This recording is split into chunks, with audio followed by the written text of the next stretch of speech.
Salut la communauté, j'espère que vous allez bien. Aujourd'hui, on se retrouve. Alors, pour un format un petit peu différent que d'habitude. Vous avez l'habitude à ce que je fasse les analyses et qu'ensuite vous ayez les interviews de gérants. J'ai décidé de faire quelques petites modifications pour pouvoir vous proposer du contenu un peu plus régulièrement.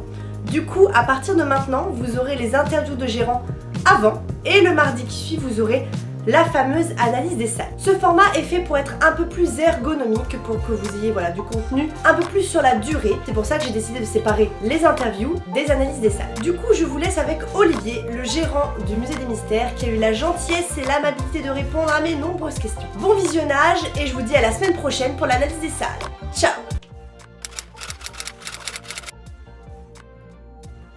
En fait, avant, c'est simple, j'étais ingénieur dans l'industrie. Et puis ça faisait quand même quelques années que je s'étais allumé un peu la petite lumière d'indépendance, on va dire.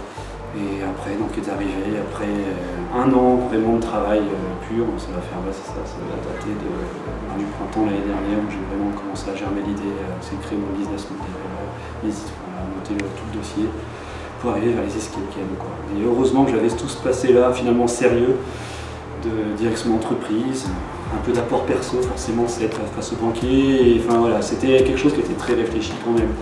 C'est vrai que des fois on entend beaucoup de gens, ouais on raconte un escape game, c'est rigolo, c'est sympa, c'est pas si évident que ça.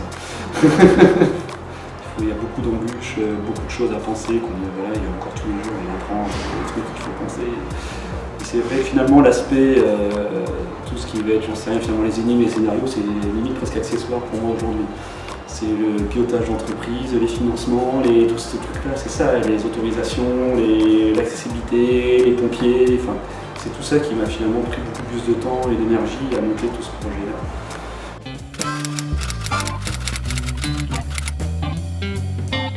Voilà, c'est vraiment mon esprit perturbé d'un grand passé de geek, de merde, de tout ce qu'on voudra mettre derrière, de jeux de rôle, jeux vidéo aussi, enfin, c'est vraiment cet univers qui est là depuis tout gamin en fait, qui est en moi. Alors malgré toute la vie que j'ai pu avoir, sérieuse, industrie et tout ça, mais c'était là. Donc, en fait, c'était l'opportunité de révéler un peu ce qui était au fond de moi par ce projet-là et finalement de faire profiter mes visiteurs justement de ces choses, de ces histoires que j'ai envie de raconter. En fait. C'est vraiment ça. Vraiment, le Musée des Mystères, c'est une histoire que je raconte. Dès qu'on passe la porte, on commence l'aventure, il y a un univers, un scénario, je suis en costume.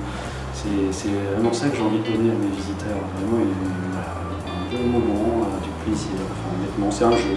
C'est vrai que quand je fais mes jeux, j'ai pas dans l'idée comme certaines structures où c'est le record, c'est la gagne, 40 minutes, bravo, enfin, moi limite ils sortent en 1h05, les gens ils sont contents avec le sourire, moi je suis content, et tout le monde on a passé un moment.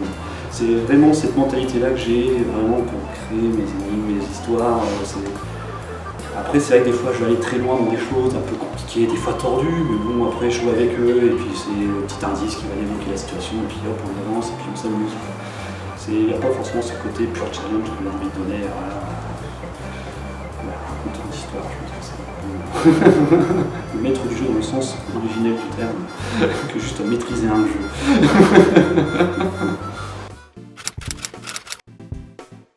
En fait c'est comme je vous le disais, je veux un univers cohérent.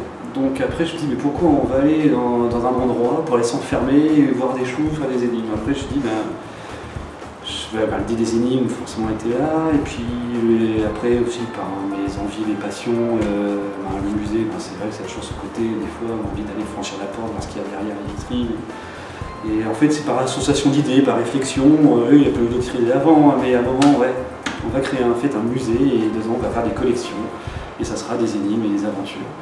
Et justement, comme des expositions temporaires, en fait, le même mécanisme, c'est-à-dire que mes scénarios vont changer, mes aventures vont changer, et pour renouveler, comme un vrai musée, en fait, il y a des expositions permanentes que vous avez dans votre hall avec des choses que je montre à tout le monde, et puis après, derrière, on franchit les portes.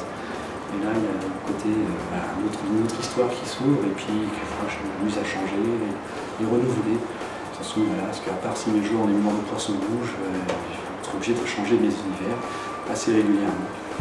Donc c'est toutes ces choses-là qui m'ont fait que le musée, ça me parlait, et puis ce côté collectionneur, je pense que c'est des bons raconteurs d'histoire aussi finalement.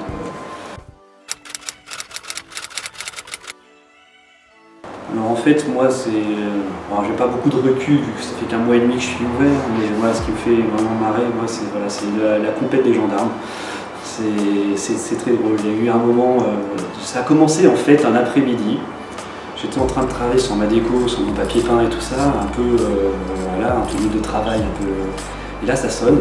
J'ouvre la porte et là, je vois 2 gendarmes avec la totale, les gilets pare-balles, les machins, les tasers et tout ça, qui ouvrent.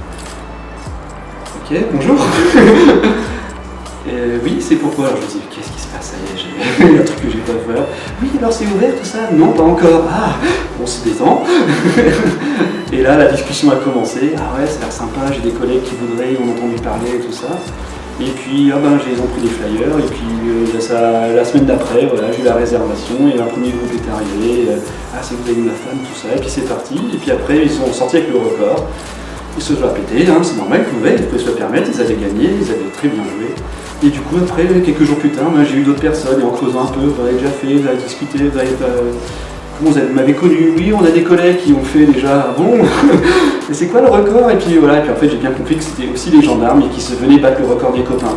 Et ainsi de suite, et j'ai eu 3 ou 4 groupes comme ça qui sont venus pour essayer de battre le record de la salle, de la conférence fantastique, en plus qui est une enquête, que c'est vraiment leur cœur de métier, et heureusement que ça me rassure que les gendarmes soient bons en enquête, ça c'est super.